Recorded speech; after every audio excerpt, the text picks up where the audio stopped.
아멘. 오늘 말씀은 빌닷에 대한 욥의 답변입니다.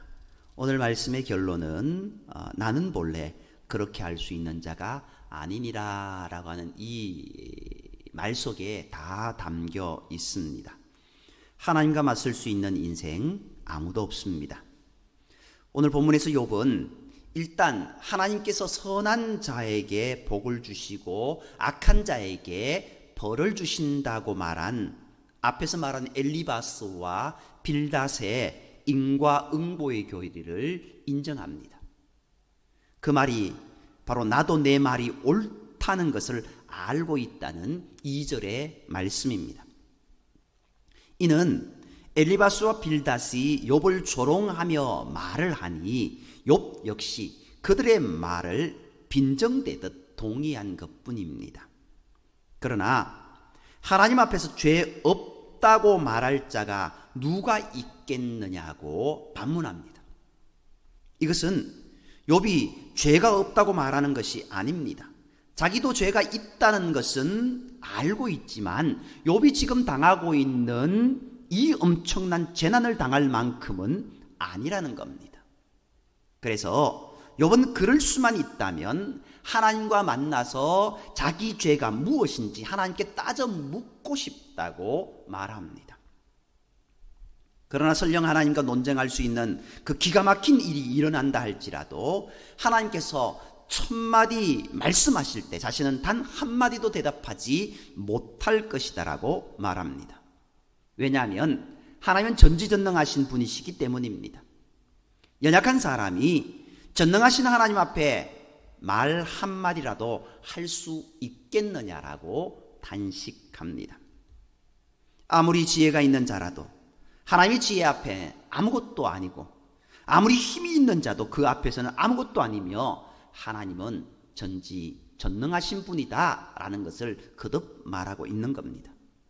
그러므로 욥은 자기에게 왜 이런 아픔을 주셨는지 그 이유를 하나님께 따져 묻고 싶지만 혹시 하나님께서 욥과 만나 주신다 할지라도 하나님의 전능하신 지혜와 권세 앞에 아무 말도 하지 못하고 말 것이라고 답답해합니다. 욥은 거기에서 한 걸음 더 나아가 하나님과 자신 사이에 법정 소송이라도 벌이고 싶은 심정이라고까지 말합니다.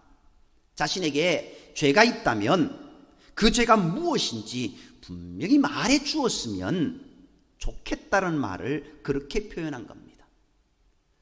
답답할 때가 이제 나도 내 죄가 무엇인지 모를 때 더 답답합니다. 욥의 모습이 지금 그런 모습입니다. 나는 그래도 하나님 앞에 신실하게 살아간다라고 그렇게 고백하고 그렇게 살아왔는데 지금의 나의 형편을 바라보니 그 모습이 아닌 것 같고 어떤 모습인지 자신도 이제 딜레마에 빠진 그런 모습입니다. 그러나 욥은 실제로 그러한 재판이 벌어져서 하나님께서 재판장에 나오셨다고 할지라도 결국 하나님께서는 그 능력으로 욥의 입을 열어서 욥 자신에게 죄가 있다고 스스로 자백하게 하실 것이고 그리고는 하나님께서 그에게 죄가 있다고 선언하실 것이라고 말합니다. 그러므로 가령 자기에게 죄가 없다고 할지라도 하나님 앞에서는 그것이 아무런 소용이 없다라는 겁니다. 내가 알고 지은 죄가 있고 내가 모르고 지은 죄들이 있습니다. 그것을 하나님 앞에서 우리가 모든 것을 토설할 수밖에 없다라는 겁니다. 감히 언어 안전이라고 또 하나님 앞에서 또박또박 말대꾸를 할 수 있겠냐고까지 말합니다. 욥은 이렇게 고통만 주지 말고 속 시원하게 죄가 무엇인지 말씀해 달라고 탄식하고 있는 겁니다. 물론 얼핏 보기에 욥의 이 말은 대단히 교만하게 보입니다. 내가 무슨 죄 지었냐라고 이렇게 이야기하는 듯합니다. 그러나 이것은 하나님께서 욥에게 어떤 죄가 있는지 말씀은 안 하시고 괴로움만 주시니 재판이라도 열어 자신의 죄라도 속 시원히 말해 주시면 좋겠다는 말을 애둘러 표현한 것입니다. 일반적으로 성경에서 하나님의 전지전능하심을 말할 때에는 하나님을 찬양하며 말합니다. 그렇지만 오늘 본문에서 욥은 전지전능하신 하나님 앞에 한없이 초라한 자신의 모습, 그것을 탄식하며 말합니다. 왜냐하면 욥은 지금 하나님께서 자신에게 내리신 재앙이 까닭없이 내려진 것이라고 생각하고 있으므로 그 이유를 하나님께 따져 묻고 싶은 심정인데, 하나님이 너무나도 위대하신 분이라 감히 따져 묻지도 못하는 것이 답답하다는 겁니다. 그러면서 욥은 하나님께서 만드신 온 우주의 그 넓은 곳에서 이 작은 욥 한 사람의 고통쯤 하나님께서 생각이나 하시겠냐고 볼멘소리를 합니다.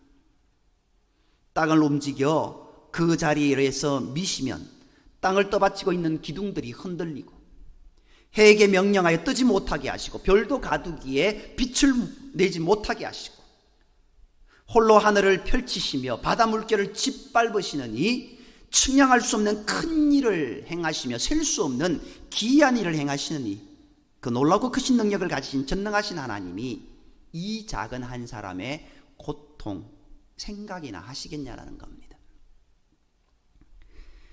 만일 보통 사람 같으면 이쯤 생각했다면 하나님을 떠날 생각을 했을 것입니다.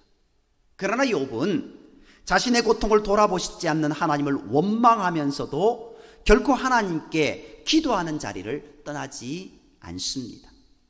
그저 괴로우니 하나님께 투정하는 것일 뿐 정말로 그가 하나님을 미워하거나 불평하는 것이 아니기 때문입니다.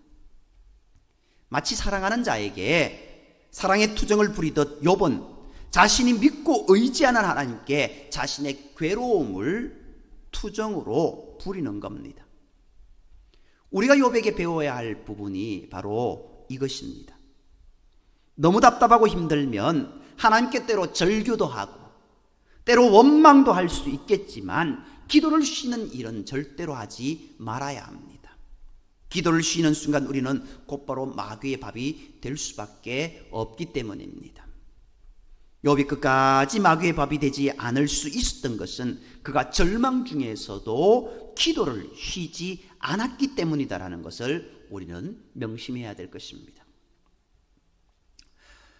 엘리바스가 욥에게 욥의 육신 자체가 재앙덩어리라고 말했을 때만 해도 욥은 격분하며 자신만만하게 자신의 순전함을 외칠 수 있었습니다.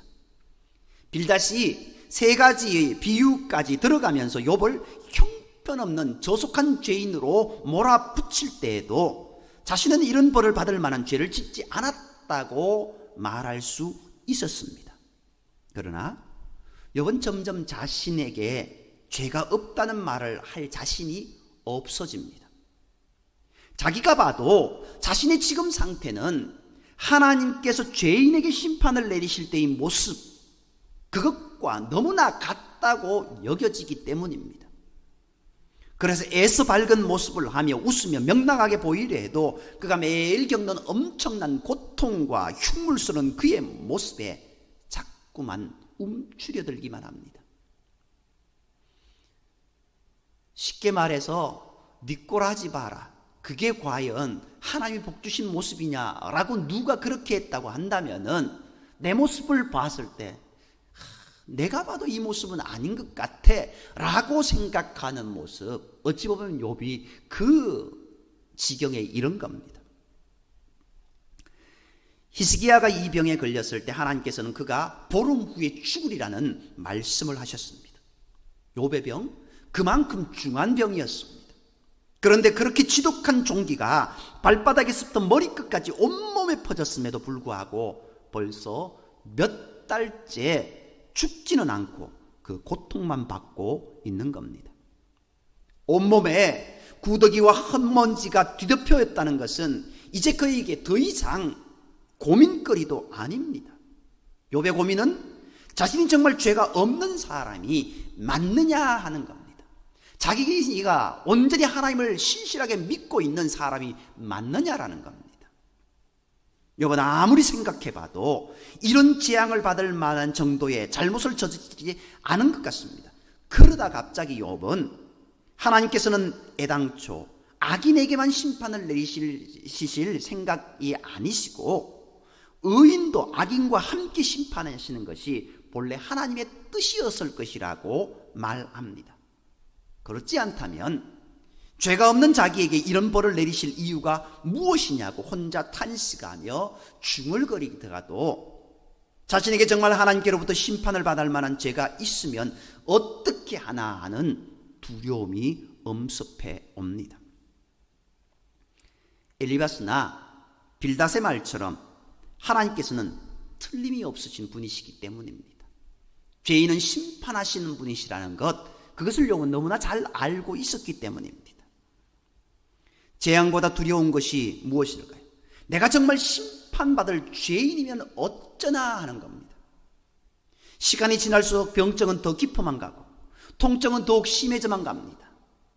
병증이 심해갈수록, 통증이 심해질수록 욥의 고민은 언제 자신이 병이 나을까 있지 않습니다. 욥의 고민은 하나님께서 자신에게 최종적으로 심판을 내리실지도 모른다는 생각에 죽음보다도 더한 두려움에 쌓여 있는 겁니다. 병증으로 보아 욥이 생각해도 분명히 죄로 인한 재앙으로 보입니다. 그러나 설령 욥이 앓고 있는 병증의 죄의 결과로 인한 것일지라도 욥이 간절히 회개의 기도를 할 때마다 조금이라도 병의 차도가 있어야 하지 않습니까? 그래야 하나님께서 그의 기도를 들으셨다는 증거가 되기 때문입니다. 그런데 점점 더 병은 심해지고 있습니다.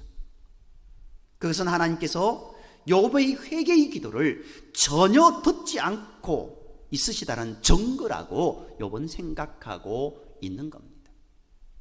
자신의 병증은 더 심해져가고 오히려 자신의 두려움은 더 심해가고 걱정과 근심이 더 심해가는 모습.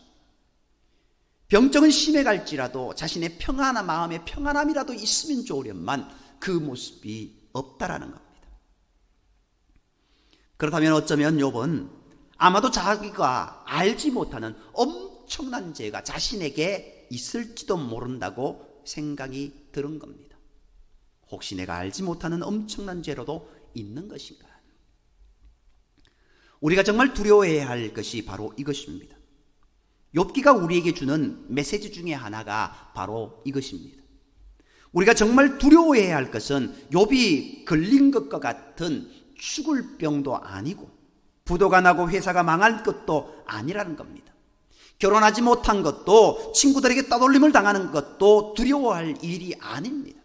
내가 하나님께로부터 너는 죄인이다 라는 판결을 듣는 것, 이것이 두려워해야 할 일이라는 것입니다. 너는 죄인이다라는 판결, 그 판결, 어찌 보면 우리에게 그 판결이라도 있어진다고 한다면 회개할 수 있는 기회가 있습니다. 그러나 하나님의 가장 무서운 심판은 그 인생 그대로 내버려 두는 겁니다. 유기된 인생입니다. 방치된 인생입니다. 그것보다 더 불쌍한 인생은 없다라는 겁니다. 하나님이 나를 채찍질하시고 하나님이 나의 마음을 고통스럽게 한다고 한다면, 내 모습 가운데 죄를 인식하게 한다고 한다면 그것은 은혜다라는 겁니다. 이 세상 모든 것을 다 얻는다 해도 하나님께서 나에게 죄인이라고 판결하시면 아무런 소용이 없습니다. 그것보다 더 나아가 나를 놓아버리시면 그것보다 더 큰 죄악은 없습니다. 우리가 무엇을 하든지 욥의 두려움을 갖고 살아야 하는 겁니다.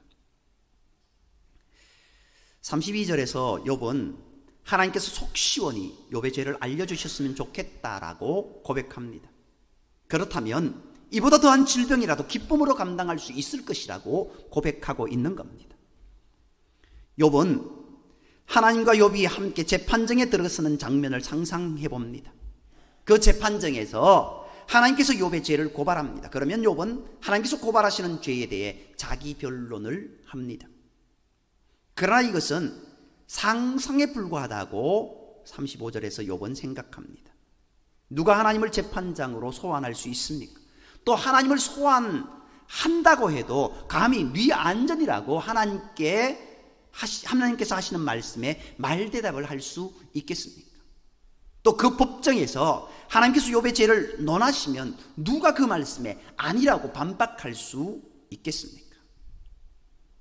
누군가 하나님과 욥 사이에서 중재하는 자가 있으면 좋겠는데 욥은 그런 일은 결코 일어나지 않을 것이라고 생각합니다. 그러다 욥은 만일 자신과 하나님 사이를 중재할 중재자가 있다면 자신은 아무런 두려움을 가지지 않고 말할 수 있을 텐데까지 말하게 됩니다. 중재자가 하나님의 뜻을 욥에게 알리고 욥의 간절한 기도를 하나님께 전달한다면 하나님과 욥 사이에 생긴 모든 문제들이 다 해결될 수 있을 것이라고 생각한 것입니다. 그러나 누가 하나님과 욥 사이를 중재할 수 있습니까? 어찌 보면 지금 욥과 하나님 사이에 중재자라고 나서고 있는 엘리바스, 빌닷 그리고 소발, 이들의 모습은요 중재자도 아니고 오히려 욥을 더 죄악으로 나락으로 떨어지게 하는 모습이고 그들조차도 하나님의 심판의 대상이 되도록 만드는 모습이라는 것을 우리는 잘 압니다. 그들은 중재자가 아닙니다. 아픈 상처에 소금을 뿌리는 자들이었습니다. 오직 우리의 중재자는 예수님 한 분뿐입니다. 하나님과 우리 사이에 중재자, 우리를 구원하실 분은 예수님 한 분뿐이라는 이 사실을 우리는 기억해야 됩니다. 사람 중에서는 하나님과 우리 사이를 중재할 자가 없습니다. 모세 시대에 모세가 하나님과 이스라엘 백성을 중재하기는 했습니다.